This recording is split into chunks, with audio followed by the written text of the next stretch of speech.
कल 24 घंटे के दौरान पंजाब भर में 18,000 से ज़ायद टेस्ट किए गए। उसमें 376 पॉजिटिव केसेस रिपोर्ट किए गए। 24 घंटे में एक शख्स की मौत भी रिपोर्ट की गई और 70 लोग जो हैं वो रिकवर हुए और जो ओवरऑल पॉजिटिविटी रेशो है वो इस वक्त 2% के ऊपर है। इसके हवाले से मैं आपको ये बताता चलूँ कि वो शहर जिनके अंदर रोलिंग एवरेज ज़्यादा है उनमें लाहौर, मंडी बहाउद्दीन और रावलपिंडी शामिल हैं। उसके अंदर इस वक्त पंजाब में टोटल 250 केसेस हैं और हमारी जो टेस्टिंग कैपेसिटी है वो NCOC की रिकमेंडेशंस के मुताबिक 18,000 टेस्टों के ऊपर खड़ी है और वो इतनी ही कैपेसिटी हमें चाहिए और तसल्ली बख्श लेवल के ऊपर मौजूद है। इस वक्त हम टेस्टिंग के ज़रिए जो हमारे हाई रिस्क क्लस्टर हैं उनको शनाख्त कर रहे हैं ताकि वहाँ पर हम ज़्यादा तंदही से काम कर सकें। और इसके अलावा जो ओमिक्रॉन है इसकी शनाख्त के लिए जीन सीक्वेंसिंग का टेस्ट किया जाता है और हम लोग रेगुलरली वो सैम्पल्स भेज रहे हैं और इस वक्त जो ज़्यादा वेरिएंट डोमिनेंट है वो ओमिक्रॉन ही है और उसी के हिसाब से हम अपनी जो स्ट्रेटजी है वो आगे लेके जा रहे हैं और हस्पतालों का जो डेटा है वो रोज़ की बुनियाद पर ट्रैक किया जा रहा है ताकि उस पर भी नज़र रखी जा सके। इस वक्त 225 लोग पंजाब के हस्पतालों में एडमिटेड हैं और पिछले 24 घंटे के अंदर 43 लोग यानी कि 43 लोगों को एडमिट किया गया। मैं हस्पतालों की कैपेसिटी के हवाले से ज़रा आपको बताता चलूँ कि हमारे पास इस वक्त टोटल 6,232 बेड्स हैं कोविड के लिए जो हमने एलोकेट किए हुए हैं। ऐसे बेड जिनमें ऑक्सीजन की फैसिलिटी शामिल है वो 4,520 हैं और इस वक्त उनमें से सिर्फ़ और सिर्फ 206 बेड्स इस्तेमाल हो रहे हैं। तो हमारे पास अभी वाफिर कैपेसिटी है। 817 वेंटिलेटर हमने कोविड के मरीज़ों के लिए एलोकेट किए गए हैं और अभी सिर्फ 27 वेंटिलेटर्स जो हैं वो हम यूज़ कर रहे हैं और हमारे जो पंजाब के रिज़र्व्स हैं ऑक्सीजन के वो भी 4,78,000 क्यूबिक मीटर है जो कि काफ़ी हैं। हम बहुत तेज़ी से वैक्सीनेशन के जो अहदाफ हैं वो मुकम्मल कर रहे हैं और इस सिलसिले में महकमा सेहत जो है वो बहुत तेज़ी से काम कर रहा है और आपको पता है कि हमने रीच एवरी डोर की कैंपेन भी की है। पंजाब में इस वक्त 72% ऐसे लोग जिन्होंने वैक्सीनेट होना था उनको पार्शली या फुली वैक्सीनेट कर दिया गया है, यानी उनको 1 या 2 डोजेस मिली हैं। मैं आपको बताता चलूँ कि पंजाब में हमने 81 मिलियन यानी कि 8 करोड़ 10 लाख लोगों को वैक्सीनेट करना है। उसमें से 54% को 2 डोजेज़ दी जा चुकी हैं और मज़ीद 18% ऐसे हैं जिनको 1 डोज़ दी जा चुकी है और इसीलिए हमारा जो रेट है वो 72% के ऊपर खड़ा है। स्कूलों के अंदर जो हमारी वैक्सीनेशन है वो बहुत तेज़ी से जारी है और स्कूलों के अंदर जो हमारा वैक्सीनेशन रेट है पार्शियल या फुल वैक्सीनेशन का वो 85% पे पहुंच चुका है जो कि बहुत हौसला अफजा है। और ये हम इसलिए हमने जल्दी किया है ताकि अपनी जो दरसगाहें हैं उनको महफूज बनाएं और बच्चे जो हैं हमारे बिला खौफ ख़तर वो स्कूल जा सकें। हमने NCOC की गाइडलाइंस के हवाले से जो वैक्सीनेशन स्टेटस है उसको 3 कैटेगरीज़ में तकसीम किया हुआ है। वो जगह जहाँ पे एक्सेलेंट वैक्सीनेशन है यानी जहाँ पे 55% लोग जो हैं वो फुली वैक्सीनेट हो चुके हैं। दूसरी कैटेगरी में गुड वैक्सीनेशन प्रोग्रेस वाले शहर हैं जहाँ पे 45 से 54% लोग मुकम्मल तौर पे वैक्सीनेट हो चुके हैं और लो वैक्सीनेशन प्रोग्रेस वाले वो हैं जहाँ पर 45% से कुछ कम लोग फुली वैक्सीनेट हुए हैं। हमारे 18 शहर ऐसे हैं जहाँ पर हमारी एक्सीलेंट वैक्सीनेशन कवरेज है जिसमें रावलपिंडी, मंडी बहाउद्दीन, सरगोदा, मुल्तान, शेखुपुरा, रहीम यार ख़ान, हाफिज़ाबाद, लोधरा, खुशाब, विहाड़ी, लिया, अटक, भक्कर, चकवाल, नारोवाल, झेलम, डेरा गाजी खान और मियाँ वाली शामिल हैं। 13 ऐसे शहर हैं जहाँ पर वैक्सीनेशन कवरेज गुड है, सेटिस्फैक्ट्री है। उनमें लाहौर, टोबा टेक सिंह, खानेवाल, साहिवाल, सियालकोट, उखाड़ा, गुजरांवाला, गुजरात, झंग, मुजफ्फरगढ़, चिन्योट, पाकपतन और ननकाना साहब शामिल हैं। और 5 लो प्रोग्रेस वाले शहर हैं जिस पे आज हमने ये डिसाइड किया कि हम बहुत ज़्यादा फोकस करेंगे। उनमें बहावल नगर, बहावलपुर, फैसलाबाद, राजनपुर और कसूर शामिल हैं। हमारी जो रेड 2 कैंपेन थी उसके अहदाफ जो हैं वो कंप्लीट हो चुके हैं और महकमा सेहत के लोगों को वज़ीर आला की तरफ से सराहा गया है कि उन्होंने इस पर बहुत काम किया है और वज़ीर आला पंजाब ने यह हदायत की है कि तमाम ज़िले जो हैं वो अपनी हेल्थ फैसिलिटीज़ से वैक्सीनेशन को पूरे ज़ोर शोर से जारी रखेंगे और लाहौर और फैसलाबाद में वज़ीर आला की हदायत के मुताबिक 10 जनवरी से दोबारा डोर टू डोर कैंपेन की जाएगी ताकि इन अजला में जो हमारे अहदाफ़ हैं वो मुकम्मल हो सकें। वज़ीर आला ने यह भी हदायत किया है कि ये अवेयरनेस फैलाई जाए, लोगों को बताया जाए कि तमाम हेल्थ फैसिलिटीज़ में बूस्टर डोजेज़ मौजूद हैं और वो भी लोगों को लगवाने की हदायत की जाए, उनको इनकरेज किया जाए।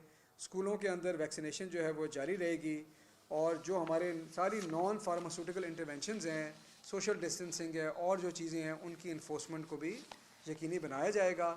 आइंदा आने वाले दिनों में हमारा फोकस इस चीज़ के ऊपर है कि एक तरफ तो हम अपने हस्पतालों के ऊपर फोकस रखें, अपनी कैपेसिटी पे नज़र रखें, अपने ऑक्सीजन के रिज़र्व्स पे नज़र रखें जो अभी हमारे पास वाफिर मकदार में मौजूद है।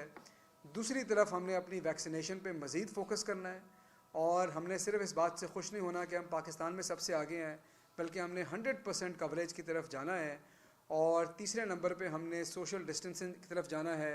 दोबारा लोगों को ये अवेयरनेस देनी है कि वो मास्क पहनना रेगुलरली शुरू करें और ओमिक्रॉन से बचें ताकि हमें किसी किस्म का और कदम ना लेना पड़े और हमारी जो मईशत का पहिया है वो चलता रहे। शुक्रिया।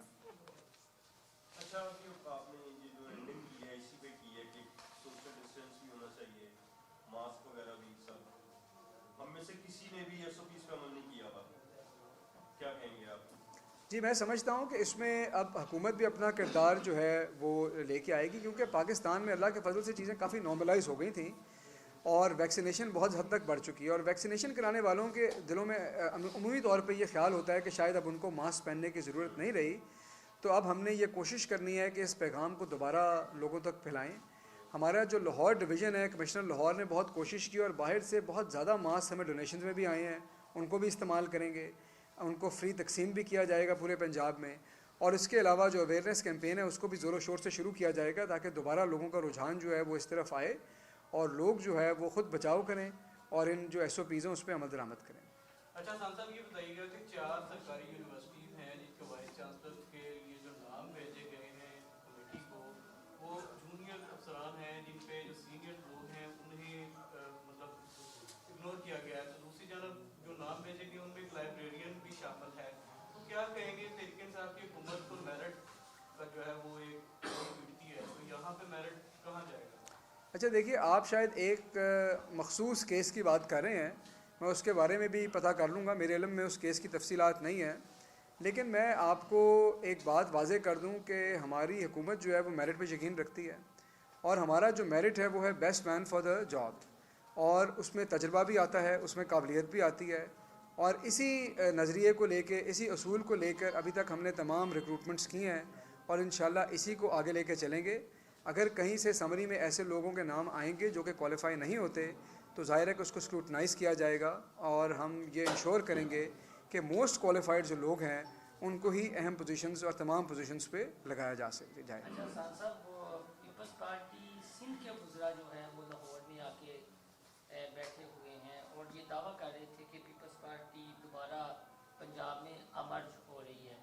तो आप क्या कहेंगे कि क्या आपको भी एक प्रेस कॉन्फ्रेंस सिंध में नहीं जाके करनी चाहिए ताकि उनकी कारकर्दगी दिखाई जाए?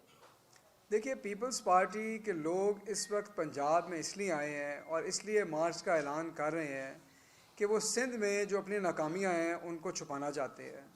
सिंध के अंदर पीपल्स पार्टी बरसरे इक़्तिदार है और आज से नहीं है, साल से है और सिंध के जो हालात हैं वो आप लोगों के सामने हैं। सिंध की जो गवर्नेंस है वो सिंध की तबाहाली का मुँह बोला सबूत है। तो मेरा ये ख्याल है कि उनको ये लॉन्ग मार्च नहीं करना चाहिए, उनको जो है तरक्की के मार्च करने चाहिए और उसका रुख सिंध की जानिब होना चाहिए ताकि सिंध के लोग जो तरक्की के समरात से महफूज आज तक बचे हुए हैं उन तक वो पहुँचें। ये उनका कर्ज़ है लोगों की जानिब जो उन्होंने चुकाना है। उनके पास सिंध की हुकूमत और सिंध के जो लोग उनको वोट इसलिए नहीं देते थे कि वो सिर्फ अपनी तिजोरियाँ भरे और करप्शन करें, वो इसलिए देते थे कि वो जो उनके आबाओ अजदाद, उनके तो अपने भी आबाओ अजदाद थे, जो भुट्टो साहब का नारा था उनके नाम पर उनको जो वोट पड़ते थे, जो आज कम हो के इस लेवल पे आ गए हैं कि वो लाड़काना की जमात बन गए हैं। मेरे ख्याल में उनको सिंध की तबाहाली और सिंध की गवर्नेंस के ऊपर फोकस करना चाहिए।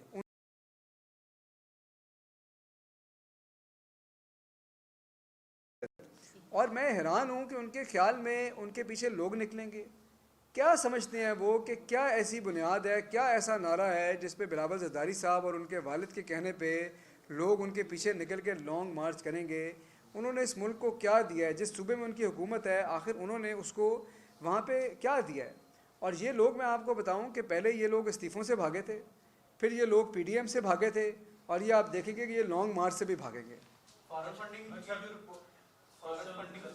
केस की जो रिपोर्ट आई है उसके ऊपर मरियम नवाज ने इमरान खान से जो है मुस्ताफ़ी होने का और जो आला अदलिया है या जो इंसाफ फराहम करने वाले इदारे हैं उनसे कहा है कि इन्हें भी जेल भेजें। अगर नवाज शरीफ और मरियम नवाज कुछ ना करके जेल जा सकते हैं तो ये क्यों नहीं जा सकते? क्या कहें? देखें, पहली बात तो ये है कि वो कुछ ना करके जेल में नहीं है, वो तो कन्विक्टेड होके भी आज लंदन में बैठे हैं और वापस आने का नाम नहीं ले रहे। आपने फॉरेन फंडिंग केस के हवाले से सवाल किया।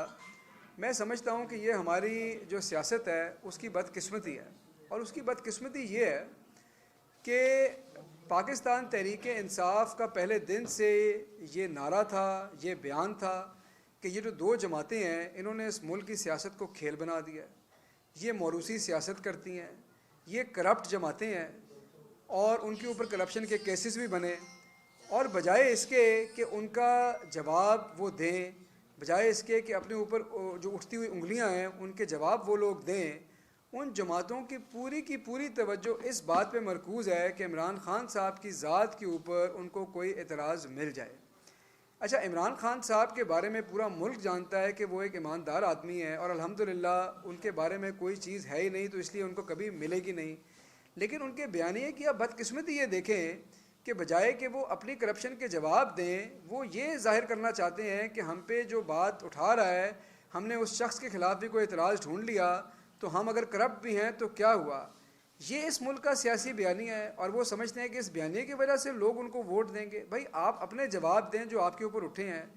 बाकी रह गई फ़ॉरेन फंडिंग के केस की बात, तो मैं समझता हूँ कि जो स्क्रूटनी कमेटी की रिपोर्ट आई है उसके बाद जो इस केस की बुनियाद थी, जो अकबर एस बाबर की पिटिशन थी, वो अब गिर चुकी है और उसके अब पाँव नहीं रहे।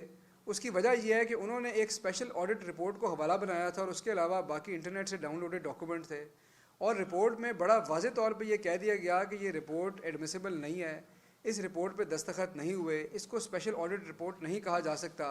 ये भी कहा गया कि जो पटिशनर था वो फेल हो गया है कोई भी वेरीफाइबल अपने सबूत देने के लिए। तो वो जब बयानिया गिरा है और एक मायूसी की लहर दौड़ गई अपोजिशन में, तो अब वो ये चाह रहे हैं कि इस स्क्रूटनी कमेटी की रिपोर्ट के ऊपर लोगों को गुमराह किया जाए और जिस हद तक कोई सियासी फ़ायदा उठाया जा सके उठा लें। मसला ये है इस गुमराह कुन प्रोपेगेंडा का कि इस गुमराह कुन प्रोपेगेंडा की ज़िंदगी बहुत कम है और ये 24 घंटे भी नहीं चल सका, क्योंकि जब पाकिस्तान तहरीक इंसाफ की हुकूमत पे सवाल उठे और हमारी पार्टी पे सवाल उठे तो हमने ये नहीं कहा, हमारे सामने इनके केस खुले हैं, लेकिन अगर हम इनकी पैरवी करते तो हम कहते आप पहले 16 अरब का जवाब दें, नवाज शरीफ वापस नहीं आ रहा। हमने एक एक एतराज़ का जवाब दिया। हमने ये भी बताया कि जो 31 करोड़ की ट्रांजैक्शंस की बात है वो कौन सी हैं, वो कौन से अकाउंट है जो हम इस्तेमाल कर रहे हैं, कौन से सब्सिडरी अकाउंट्स हैं, कौन से अकाउंट हैं जिसका हमारे से ताल्लुक़ नहीं है। ये तरीका होता है शफाफियत को आगे लेके चलने का कि जब लोग आपसे सवाल करें आप पहले उस सवाल का जवाब दें और फिर दूसरे पे उंगली उठाएं। तो ये जो बयानिया है उनका, ये अब घिर चुका है और ये अगले कुछ दिनों में जब इलेक्शन कमीशन इस पर मज़ीद बात करेगा, सवाल पूछेगा, तो दूध का दूध पानी का पानी हो जाएगा। रहमान के बाद जो है पीपल्स पार्टी ने भी सड़कों पे आने का ऐलान किया है। आप समझते हैं फ्यूचर के अंदर सारी जमातें मिलके जो एक अलायंस बड़ा आपके खिलाफ बन सकता है? देखिए मुझे तो ये लगता है कि आपने भी अज़राए मजाक ये सवाल पूछा है कि अपोजिशन की तमाम जमातें आने वाले दिनों में इकट्ठे हो जाएंगी।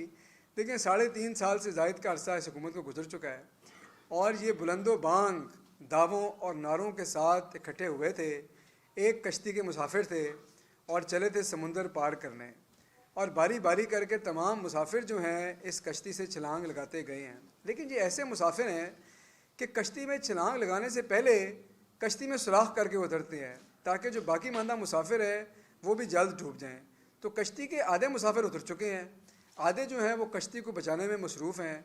कश्ती है कि डूबते जा रही है, तो इस कश्ती पे तो अब और कोई सवार नहीं होगा। अब आपने देख ही लिया है कि एक सिंध की जो पार्टी है वो पंजाब में आकर 1.5-2 महीने की तारीख दे रही है, जो बाकी मानदा 2 पार्टियां हैं वो मार्च की तारीख दे रही हैं, फिर कभी वो कहते हैं जी मार्च में शायद बल्दियाती इलेक्शन होंगे तो शायद मज़ीद 2-3 माह की डेट दे दें।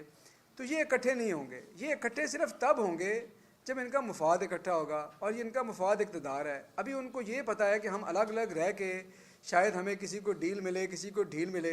वो भी आपको पता है कि इनकी उम्मीदें अब दम तोड़ गई हैं और पिछले 2 रोज़ से सफ़े मातम अपोजिशन में बिछी हुई थी। तो ये इन्होंने इकट्ठा नहीं होना, आप फिक्र ना करें, ये इसी तरह बटे रहेंगे।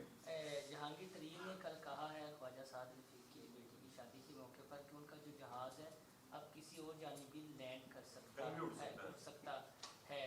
तो मैं ये जानना चाह रहा हूँ कि जो उनका सॉफ्टवेयर अपडेट हुआ है वो 2023 तक अपडेट रहेगा या वाकई जहाज़ पहले हो जाएगा, लैंड कर जाएगा? अच्छा देखें, बात यह है कि जहाज़ तो वाकई जहाज़ होता है। उन्होंने अज़राए मजाक एक बात करी तरीन साहब ने, आप लोग चाहते हैं कि उसमें से एक ख़बर निकाल लें, लेकिन मैं आपको एक बात बताऊं कि आप ये देखें कि अपोजिशन की तमाम जमातों की जो तवज्जो है उनका तमाम बयानिया या इमरान खान साहब की ज़ात के ऊपर है, या हमारे इत्तेहादियों के ऊपर है, या हमारे मेंबरान के ऊपर है, या उन इदारों के ऊपर है जो हमारे साथ हम आवाज़ हैं, एक पेज पे हैं, रियासत के निज़ाम चला रहे हैं।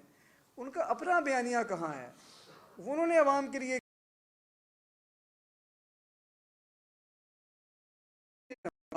हुकूमत नहीं है कि हम खुद ही अपनी अपोजिशन बन जाएं, तो उनको खुद मेहनत करनी पड़ेगी। ये इस किस्म की जो है ना टोटकों से काम ना चलाएं, कोई ऐसी बात नहीं उसके अंदर। उन्होंने मजाक से बात की थी।